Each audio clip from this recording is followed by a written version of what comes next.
पास एक ऐसी super power आ जाए जिसकी मदद से आप किसी भी चीज को एक बार पढ़ो और वो डायरेक्टली आपकी लॉन्ग टर्म मेमोरी के अंदर स्टोर हो जाए। यानी आप एक बार पढ़ो और किसी भी चीज को ना भूलो। क्योंकि ऐसा लग रहा है ना कि किसी में मूवी की आपको एक स्टोरी सुना रहा हूं, बट क्या ऐसा करना रियली में पॉसिबल है? तो इसका आंसर है यस। साइंटिफिकली कुछ ऐसे स्टेप्स हैं जिनकी मदद से आप किसी भी चीज को एक बार पढ़ोगे और कभी नहीं भूलोगे। चलिए इन्हीं सब स्टेप्स को डिटेल में समझते हैं। कि जब इतना कुछ पढ़ा है फिर भी कुछ याद नहीं है, जो हमारी फिजिकल ब्रेन है उसको कैसे स्ट्रॉन्ग किया जाए। जिसकी मेमोरी अच्छी होती है उसे पढ़ाई लिखाई की चीजें हर चीजें याद रहती हैं। तो एवरीवन, मेरा नाम है Prashant, mentor of thousands of students. पता है आपको, दो प्रकार के स्टूडेंट्स होते हैं। एक वो स्टूडेंट जो कि किसी भी चीज को एक बार पढ़ता है और उसके ब्रेन के अंदर, उसकी मेमोरी के अंदर वो चीज हमेशा के लिए स्टोर हो जाती है। जबकि एक और टाइप के स्टूडेंट होते हैं, ये वो स्टूडेंट होते हैं जो कि चीजों को बार बार पढ़ते हैं, 2-3 बार रिवीजन भी करते हैं, बट उसके बाद भी ये किसी भी चीज को याद नहीं कर पाते। अब इन दोनों स्टूडेंट्स के अंदर फर्क क्या होता है? फर्क है कुछ हैबिट्स का। यानी जो स्टूडेंट 1 है ना, ये कुछ ऐसी हैबिट्स को फॉलो कर रहा है बचपन से जिसकी मदद से इसकी मेमोरी पावर, इसकी ब्रेन पावर बहुत ज्यादा स्ट्रांग हो चुकी है। और वो सारी हैबिट्स आपका जो स्टूडेंट 2 है वो फॉलो नहीं कर रहा है। अगर ये स्टूडेंट 2 इन मेथड्स को, इन चीजों को फॉलो कर लेता है ना, तो ये भी स्टूडेंट 1 की तरह ब्रेन इसका स्ट्रांग हो जाएगा, मेमोरी पावर इसकी स्ट्रांग हो जाएगी। सबसे पहले तो आप मुझे कमेंट करके बताओ, क्या आप स्टूडेंट 1 में से हो या फिर स्टूडेंट 2 में से हो? फटाफट से मुझे कमेंट करके बताओ। अब इस वीडियो को बनाने से पहले मैंने बहुत सारी रिसर्च करी, मैंने बहुत सारी ब्रेन रिलेटेड बुक्स पढ़ी और मैंने ब्रेन की थ्योरी को समझने की कोशिश करी। पर उससे मुझे यह पता चला कि आपका ब्रेन काम कैसे करता है। जब भी आप किसी चीज को पढ़ते हो ना, तो सबसे पहले वो चीज जाती है आपकी शॉर्ट टर्म मेमोरी के अंदर। ये मेमोरी ऐसी होती है जो कि अगले दिन ही खत्म हो जाती है। यानी आप किसी भी चीज को पढ़ोगे ना, तो उसका 80% या 90% आप अगले दिन भूल चुके होगे, सिर्फ 10% बचता है। क्यों? क्योंकि ये सारी इंफॉर्मेशन आपकी शॉर्ट टर्म मेमोरी के अंदर थी। अगर आप उसी चीज को 2-3 बार पढ़ते हो, तो वो जो प्रोसेस है शॉर्ट टर्म मेमोरी का, वो डायरेक्टली जाता है लॉन्ग टर्म मेमोरी के अंदर। यानी आपकी सारी इंफॉर्मेशन अब लॉन्ग टर्म मेमोरी के अंदर स्टोर हो जाती है। और ये जो लॉन्ग टर्म मेमोरी है ना, ये थोड़ी अलग होती है, क्योंकि ये मेमोरी आप जब मन में चाहो तब आप इस मेमोरी को रिकॉल कर सकते हो, यानी याद कर सकते हो। अब ये जो प्रोसेस है ना, शॉर्ट टर्म मेमोरी से लॉन्ग टर्म मेमोरी के अंदर इंफॉर्मेशन को ले जाना, ये प्रोसेस बहुत ज्यादा कॉम्प्लिकेटेड होता है। बट साइंस ऐसे बोलती है कि 5 सिंपल स्टेप्स हैं, 5 सिंपल हैबिट्स हैं। अगर आप इन हैबिट्स को फॉलो करोगे ना, तो आपका जो प्रोसेस है ना, शॉर्ट टर्म मेमोरी से लॉन्ग टर्म मेमोरी के अंदर इंफॉर्मेशन को ले जाने का, वो बहुत सिंपल हो जाएगा। यानी आप कुछ भी पढ़ोगे और आप कभी नहीं भूलोगे। क्या है वो 5 स्टेप्स? एक एक करके बताता हूं, डिटेल में ध्यान से समझना। सबसे पहले हम बात करते हैं आपके स्टेप नंबर 1 की, जो कि है द मेमोरी वॉक। ये क्या होता है? दो स्टूडेंट की कहानी से समझाता हूं। दोनों ही स्टूडेंट एवरेज स्टूडेंट थे, दोनों ही पढ़ने में एक जैसे थे, दोनों की मेमोरी पावर भी एक जैसी थी। अब एग्जाम दोनों के पास आ गए थे। अब ये जो स्टूडेंट 1 था ना, इसने एग्जाम के दौरान यानी उन 5 से 7 दिन के अंदर एक ऐसी हैबिट फॉलो करी जिसकी मदद से जब इसका रिजल्ट आया ना, तो सब शॉक हो गए थे, क्योंकि इसके मार्क्स बहुत अच्छे आ गए थे। ये एक बार पढ़ता था और इसे बार बार याद रहता था।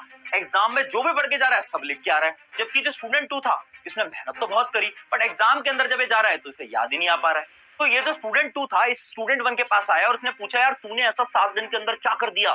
हम दोनों तो बराबर थे, अब तेरी मेमोरी तेज कैसे हो गई? तो इस स्टूडेंट ने बताई एक टेक्निक, जिसका नाम है द मेमोरी वॉक। यानी स्टूडेंट ने ये बोला कि मैं हर रोज पता क्या करता था, मैं सिर्फ अपने 10 मिनट निकालता था और उस 10 मिनट के अंदर अकेले घूमने जाता था। अकेले घूमने जाने इससे क्या फर्क पड़ता है? फर्क पड़ता है। अब वो जो स्टूडेंट था, जब अकेले घूमने जाता था ना, तो वो विजुलाइज करता था उसका पूरा दिन कि आज मेरे साथ आखिर हुआ क्या।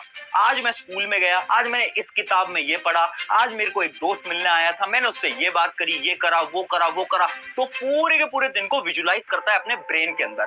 कब? जब वो 10 मिनट घूमने जाता है। अब इससे क्या होता है ना, साइंटिफिकली इस टेक्निक से आपके जो ब्रेन के न्यूरॉन्स हैं वो आपस में लिंक करने लगते हैं, और जब वो लिंक करने लगते हैं, तो आपकी जो मेमोरी है, आपकी जो थिंकिंग है, वो स्ट्रांग होती जाती है। इसकी मदद से आप इसके बाद जितनी भी चीजें पढ़ने लगोगे, आप कभी नहीं भूलने वाले। और यही कॉन्सेप्ट होता है मेमोरी वॉक का। ट्राई करके देखना, 7 दिन के अंदर आपको ऐसा लगने लगेगा कि आपकी मेमोरी पावर स्ट्रांग हो गई है। जो भी आप पढ़ोगे आपको लॉन्ग टर्म तक याद रहने लगेगा। ये बहुत अच्छी एक्सरसाइज है, सारे न्यूरो साइंटिस्ट भी इसको रिकमेंड करते हैं। तो ये तो थी अपनी टेक्निक नंबर 1। अब बढ़ते हैं हमारे स्टेप नंबर 2 की तरफ। स्टेप नंबर 2 है द थीटा वेव्स। अबे थीटा वेव्स क्या होती हैं और इनसे हम कैसे अपनी ब्रेन पावर, अपनी मेमोरी पावर को स्ट्रांग कर सकते हैं? एक सिंपल सा कॉन्सेप्ट है, थोड़ा कॉम्प्लेक्स भी है, बट आपको मैं आसान भाषा में समझाने की कोशिश करता हूं। देखो, थीटा वेव्स कुछ ऐसी वेव्स होती है ना, जो कि आपकी ब्रेन से जनरेट होती है। ये वो वेव्स हैं जो कि आपका ब्रेन जनरेट करता है जब आप सोने जा रहे होते हो। आपने देखा, जब आप सोने जाते हो तो आपके दिमाग से कुछ कुछ सिग्नल्स आते हैं, आपके दिमाग में बहुत सारे थॉट्स आने लगते हैं। वही जो सारी वेव्स हैं, उन्हीं को हम बोलते हैं क्या? Theta waves. अभी जो थीटा वेव्स है ना, इनका डायरेक्टली रिलेशन होता है आपकी मेमोरी पावर, आपकी क्रिएटिविटी से। यानी अगर इन थीटा वेव्स को तुमने पकड़ लिया, इसकी मदद से तुम अपनी मेमोरी इंक्रीज कर सकते हो और क्या कर सकते हो, अपनी ब्रेन पावर और अपनी क्रिएटिविटी भी इंक्रीज कर सकते हो। अब आपको करना क्या है, इमेजिन करो आप कभी भी थक गए हो या फिर आपको ऐसा लग रहा है कि यार मेरे दिमाग के अंदर बहुत सारी इंफॉर्मेशन भर चुकी है, मेरा पढ़ने का मन नहीं कर रहा है, मेरे दिमाग के अंदर कोई भी इंफॉर्मेशन स्टोर नहीं हो रही है। तुम्हें क्या करना है, सिर्फ 10 से 15 मिनट का ब्रेक लेना है। उस ब्रेक के अंदर ईयरफोन लगाने, यूट्यूब पे जाना है, सर्च करना है थीटा वेव्स।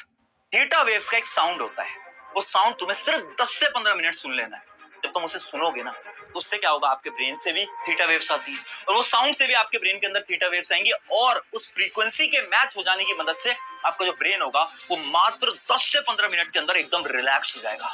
और जब ये रिलैक्स होगा ना, तो आप 10-15 मिनट के बाद जब वापस पढ़ने जाओगे ना, तो आप देखोगे कि अब आप चीजों को अच्छी तरीके से याद कर पा रहे हो, आपकी मेमोरी पावर अच्छी हो गई है और आपको जो फीलिंग आ रही थी ना कि कुछ भी याद नहीं आ पा रहा है, वो फीलिंग आपके अंदर से खत्म हो जाएगी। मैं सच बता रहा हूँ, ये आपकी मदद करने वाला है। बहुत अच्छी टेक्निक है, बहुत सारे न्यूरो साइंटिस्ट भी रिकमेंड करते हैं, बहुत सारे लोग जो इसे फॉलो करते हैं वो भी रिकमेंड करते हैं, बहुत सारी किताबों के अंदर भी इसका जिक्र है। अब बढ़ते हैं हमारी थर्ड नंबर की टेक्निक की तरफ। थर्ड नंबर की टेक्निक है द लर्निंग मेथड। देखो, अगर मैं तुमसे ये बोलूं, तुम्हारी मेमोरी डिपेंड करती है कि तुम पढ़ कैसे रहे हो, यानी तुम क्या पढ़ रहे हो उससे फर्क नहीं पड़ता, तुम कैसे पढ़ रहे हो उससे बहुत फर्क पड़ता है। अगर आपने सही पढ़ने के तरीके सीख लिए ना, तो कभी भी ये जो आपकी प्रॉब्लम है भूलने वाली, ये कभी नहीं आएगी। अब पढ़ने का मेथड क्या है, तो पढ़ने का सही मेथड होता है 3-2-1 मेथड। 3-2-1 मेथड क्या होता है, इमेजिन करो आपने कोई भी कॉन्सेप्ट पढ़ा, जैसे कि एग्जांपल लेते हैं, हमने पढ़ा है कॉम्बिनेशन रिएक्शन, हमने पढ़ लिया इस कॉन्सेप्ट को। अब आपको स्ट्रेटजी को फॉलो करना है जो कि 3-2-1, यानी 3 चीजें जो कि आपको इस कॉन्सेप्ट से सीखने को मिली। अब कॉम्बिनेशन रिएक्शन क्या होती है, उसमें आपको सोचना है 3 पॉइंटर, बस सोचना है, लिखना नहीं है। आपको 3 चीजें क्या सीखने मिली, पहले वो सोचो। फिर 2 यानी क्या होता है, आप उसके 2 एग्जांपल दो, यानी कॉम्बिनेशन रिएक्शन के आप 2 एग्जांपल दे दो। और 1 यानी एक क्वेश्चन फ्रेम करो खुद से, एक क्वेश्चन बनाओ उस कॉम्बिनेशन रिएक्शन का। अभी जो 3-2-1 स्ट्रैटेजी है ना, इससे क्या होता है, आप जब भी किसी कॉन्सेप्ट को पढ़ लेते हो, आपको उस कॉन्सेप्ट को पढ़ने के बाद इस 3-2-1 स्ट्रैटेजी को यूज करना है, जिसकी मदद से आपका ब्रेन जो है ना, वो चीजों को रिकॉल करेगा। और जब आप क्वेश्चन फॉर्म करोगे ना खुद से, तो आपकी ब्रेन की जो मेमोरी है वो इस कॉन्सेप्ट को लेकर स्ट्रांग हो जाएगी। अभी जो क्वेश्चन फॉर्मिंग है ना, ये बहुत ज्यादा इंपॉर्टेंट होती है। इसका मैं आपको एक और साइंटिफिक एग्जांपल देता हूँ। कितनी बार आपने नोट करा होगा, जब आप स्कूल में होते हो, कॉलेज के अंदर हो, तो कहीं पर भी होते हो, तो एग्जाम दे रहे होते हो, आपके एग्जाम के अंदर जो क्वेश्चन आते हैं ना, वो चाहे आपसे कोई 1 महीने 2 महीने बाद भी पूछ ले, तब भी आपको क्वेश्चन हमेशा याद होते हैं। क्यों? क्योंकि जब हम एक क्वेश्चन को एग्जाम में देखते हैं, उस समय पर हम स्ट्रेस में होते हैं। स्ट्रेस में क्या होता है, हमारा एक हार्मोन होता है एड्रेनलिन हार्मोन, वो रिलीज होता है। और एड्रेनलिन हार्मोन से क्या होता है, हमारी जो ब्रेन पावर है, जो हमारी थिंकिंग स्किल्स है, वो फास्ट होने लगती है। हमारी पूरी बॉडी जो होती है, उसका ब्लड सर्कुलेशन फास्ट हो जाता है। जिस वजह से एग्जाम के दौरान जो जो क्वेश्चन आप वहां पर देख कर आते हो, वो हमेशा आपकी ब्रेन की मेमोरी के अंदर स्टोर हो जाते हैं। होता है ना ऐसा, सच बताना हुआ होगा।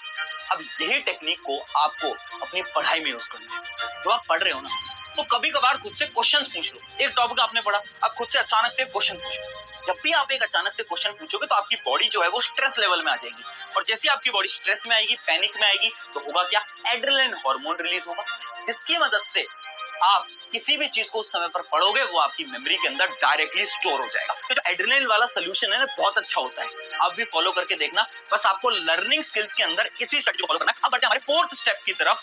फोर्थ स्टेप का नाम है द ब्रेन फूड, यानी क्या कुछ ऐसे खाने हैं जिनको खाने की मदद से हम हमारे ब्रेन को शार्प बना सकते हैं, क्या मेमोरी को शार्प बना सकते हैं। अच्छा, एक बात बताओ, तुमने बचपन से तो सुना होगा, तुम्हारे मम्मी पापा बोलते होंगे बादाम खाया करो एग्जाम में जाने से पहले, तो क्या सच में बादाम कुछ काम करता है? तो इसका आंसर है यस। आपका बादाम हो गया या फिर आपकी डार्क चॉकलेट्स हो गई, ये आपकी ब्रेन की मेमोरी को इंक्रीज करता है। अब शॉकिंगली आखिर ये काम कैसे करता है, तो इसके ऊपर बहुत सारी साइंटिफिक रिसर्च हुई और ये पता चला, ये जो आपके नट्स होते हैं, इनके अंदर होता है विटामिन ई। अभी जो विटामिन ई होता है ना, ये बहुत मदद करता है आपकी बॉडी की। उसके साथ साथ इसके अंदर कुछ एंटीऑक्सीडेंट एजेंट्स होते हैं, जो कि आपके ब्लड सर्कुलेशन के फ्लो को इंक्रीज करते हैं, आपके न्यूरोट्रांसमीटर्स को एक्टिव करते हैं। मुझे पता है बहुत भारी बातें समझ नहीं आ रही होंगी, आसान भाषा में समझाता हूं कि आपका जो मेमोरी होती है ना, आपके ब्रेन तक, वो न्यूरॉन की मदद से पहुंचती है, और इनके बीच को जो लिंक करता है, इंफॉर्मेशन को जो लिंक करता है, उसको अपन बोलते हैं न्यूरोट्रांसमीटर। यानी इन चीजों को खाने से आपके जो न्यूरोट्रांसमीटर है, वो जल्दी जल्दी काम करने लगते हैं। अब सोचो, अगर वो जल्दी काम करेंगे, तो ऑब्वियसली बात है ना, आपकी जो ब्रेन की फंक्शनिंग, आपकी जो मेमोरी की फंक्शनिंग है, वो भी तेज हो जाएगी। यानी आपको ब्रेन फूड्स खाने हैं जब भी आपके एग्जाम है, इससे सच में बहुत मदद मिलेगी। ये था अपना चौथा स्टेप। अब बढ़ते हैं आपके लास्ट और फाइनल स्टेप की तरफ, जो कि आपका brain speed is greater than speaking speed. देखो ध्यान से समझना, एग्जाम के दौरान आप कैसे पढ़ाई कर रहे हो? तो हम क्या करते हैं, हम एक किताब उठाते हैं और उसमें हम बोल बोल के पढ़ते हैं। ये मेथड एकदम गलत है। एक आपको एग्जांपल समझाता हूं। अभी स्क्रीन के ऊपर एक चीज आएगी, इसको एक बार बोल बोल के पढ़ो, फटाफट से आपके पास टाइम है और देखो कितने सेकंड के अंदर आप इसको बोल बोल के पढ़ते हो। सबने पढ़ा।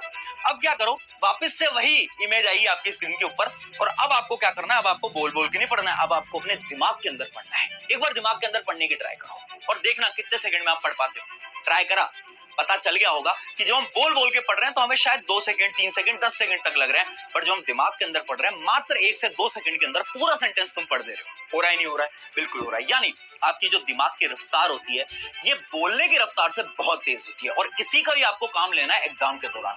एग्जाम के समय कभी भी बोल बोल के नहीं पढ़ना है, दिमाग के अंदर पढ़ो, ज्यादा चीजें पढ़ पाओगे और अपने सिलेबस को जल्दी खत्म कर पाओगे। इसके साथ साथ इसके अंदर मैं एक चीज और बताना चाहूंगा कि जब भी आप पढ़ रहे हो ना तो अपने ज्यादा सेंसेस का इस्तेमाल करो। यानी जब भी हम पढ़ रहे हैं, दिमाग से तो हम रीड कर रहे हैं, बट अपने हाथ में एक नोटबुक और एक पेन तुम्हारा हमेशा होना चाहिए। जो भी आप पढ़ते जा रहे हो, जो भी आप अपने दिमाग के अंदर रीड कर रहे हो, उसको बगल वाली नोटबुक में रफ में कुछ ना कुछ लिखते रहो। मैं ये नहीं कह रहा सब कुछ लिखो जो कि तुम पढ़ रहे हो, मैं कह रहा हूं वो लिखो जो कि तुम्हें लग रहा है कि इंपॉर्टेंट है, या फिर कुछ भी तुम लिखते चलो। अब इससे क्या होगा, इतना कुछ हम क्यों लिखें?